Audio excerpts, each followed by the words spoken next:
Hello learners, welcome today to session 3 or lesson 3 where we want to look at long run analysis of costs. Long run analysis of costs. Long run analysis of costs.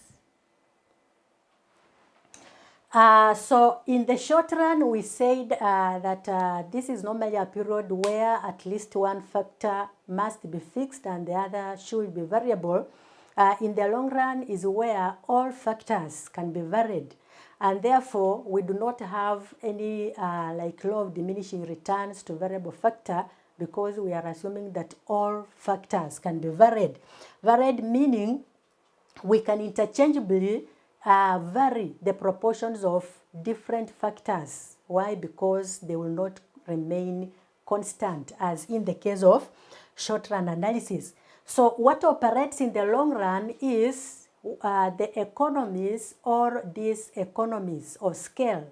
So when the firm factors can be varied, the firm can either experience economies of scale or diseconomies of scale. So in this lesson, we want to look at economies of scale in relation to internal economies of scale. So what are economies of scale? Economies of scale are simply those advantages that a firm enjoys after it has expanded. We normally have what we refer to as an optimal size of a firm. And an optimal size of a firm is simply that efficient size that a firm can have so that it's able to produce at the minimum or the lowest production cost per unit, so that it has no option of either increasing or decreasing its level of output. So in that case, we say that the firm is operating at its optimal size. And that's when economies of scale will come in. So in economies of scale, we want to begin with internal economies of scale.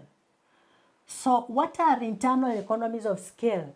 These are those benefits, or I refer to them as advantages, that a firm can experience that are coming from within. They have nothing to do with the outside. What are the happenings that are happening in the organization, like when the firm has expanded, that can be a benefit to the firm? That's what we refer to as internal economies of scale. So they are as follows. We have what we refer to as technical economies of scale. So technical economies of scale, like when a firm increases in its size, it is normally able to use sophisticated or modern technology. And when it is using modern technology, it will be able to increase its level of output than that firm that has not expanded. And under technical economies of scale, we have such benefits like what we refer to as indivisibilities. So what are indivisibilities? Indivisibility is simply where a firm is able to take advantage of a process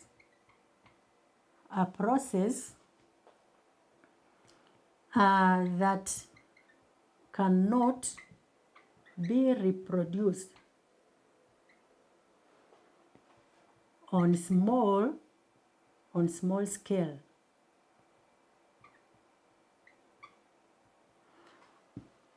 So one of the technical economies that a firm will enjoy is what we refer to as indivisibilities. And indivisibility is simply where a firm is able to take advantage of a particular process that cannot be reproduced on small scale. So that simply means this firm will have a process or a particular process which a small firm cannot have. Like, for example, when a firm has a particular machine that can enable it to produce.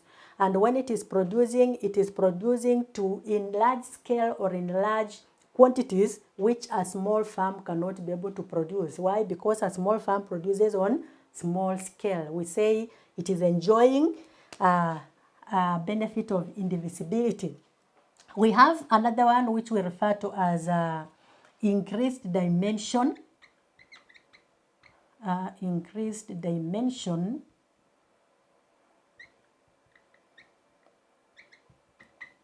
increased dimension is where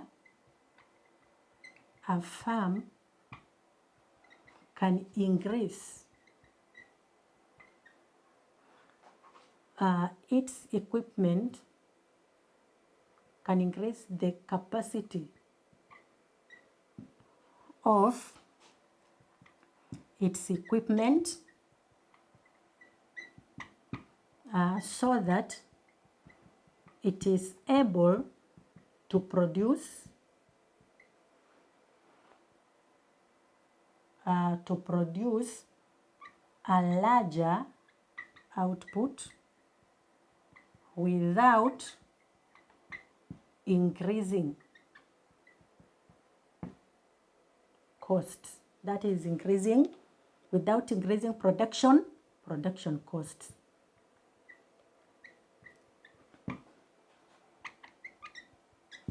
So increased dimension is where when a farm has a particular equipment, it can decide to enlarge or to increase the capacity of that equipment so that it's able to produce a larger output than what it has been producing before without necessarily increasing the production cost. I can give an example like for these commercial services, you've been having or owning a matatu. A matatu has one driver, and then because your business has enlarged, you now decide to bring in a bus. So a bus still will need one driver, but the capacity is more large than that of a matatu. So in that case, that benefit is called increased what? Dimension. You are producing more, but you are not necessarily increasing the production cost. And if it is there, then it is very minimal. And then number 3, Roman 3, still part of technical economies of scale, we have another benefit of linked processes. So linked processes is simply where a farm can link up its processes that can enable it minimize its costs. So linked processes is where, like, we have farms that buy raw materials, and once they buy those raw materials, they use the raw materials in the production of goods and services. And then once they have produced goods and services, they again market for those goods and services before they are sold. So linked processes is simply where a farm can decide to supply for itself raw materials as well as produce the goods. It can even go up and do the marketing by itself so that it is reducing costs such as fuel cost. You don't need to get raw materials from another supplier, bring them before you produce. You simply have a portion where you are supplying raw materials. So instead of buying them from outside, you simply use what you already have, and then you will be able to do what? To produce using minimal costs. Why minimal costs? Because we will cut costs to do with transportation, etc. Those are called linked processes. And then we also have another one still on technical economies called specialization.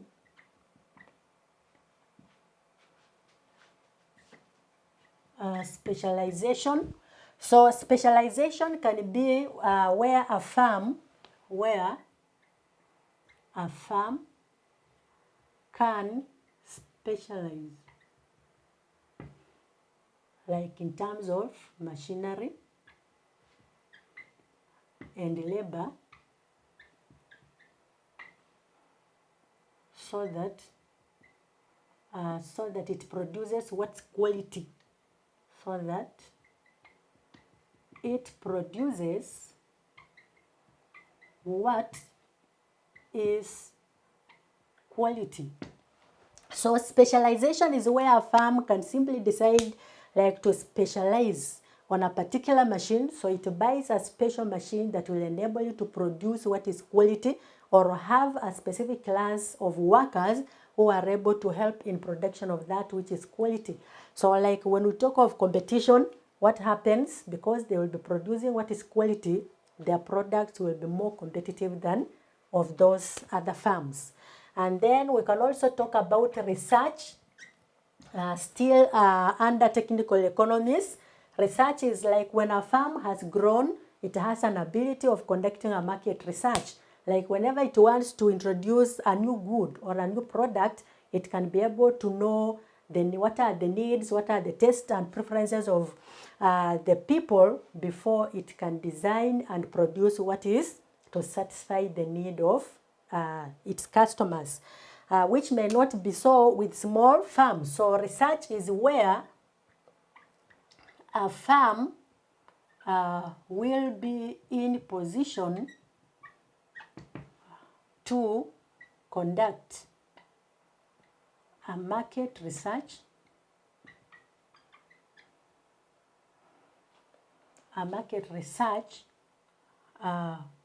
which can enable it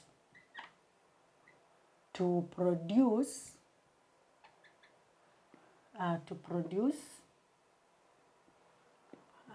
that which satisfies its customers. And when that happens, that means profitability of the farm will increase. When customers are satisfied with what you produce, they will buy more, and when the more they buy, the more you'll do what? The more you will make profit. That was number one. Then number two, we have what we refer to as financial economies. So financial economies is where when the farm grows or enlarges, it normally has more in terms of assets. And for example, whenever it wants to raise like a loan or funds from a financial institution, it is in proper position to provide security or what we refer to as collateral. And because of that, they will always raise funds at a lower rate, like in terms of interest, than those that are small farms. So financial economies is where a farm is able to raise funds from financial institutions at a lower cost. Why? Because at a lower cost, because it is in position to raise assets that can be used as collateral.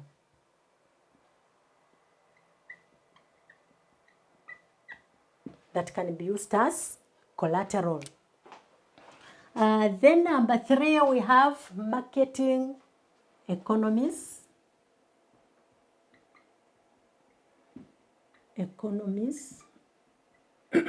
Marketing economies.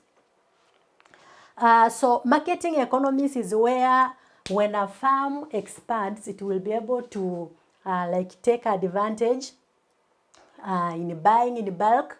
When a farm buys in bulk, it will enjoy quantity discounts. And when it enjoys quantity discounts, it means that it will be buying at a lower cost than what others will be buying at. And therefore, it will be always saving in terms of purchase. And then it can also enjoy economies to do with packaging. When it is packaging in large quantities, it is more cheaper than when packaging in small quantities. And then when it comes to selling and even distribution, it will have that advantage. So marketing economies, these are normally in the form of like buying in bulk. Buying in bulk. This enables the farm to take advantage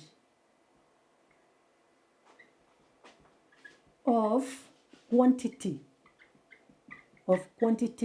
discounts. Hence buying at a lower price, which makes them to save in terms of the purchase price. We also have packaging. Packaging is where I can just say packaging in large quantities. Packaging in large quantities enables a farm to save rather than packing in small. Why? Because when we pack in large quantities, the cost is normally spread on those units that are packaged in that one package. But when you are packaging in small quantities, then that simply means that you will incur a higher cost than a farm that is packaging in large quantities.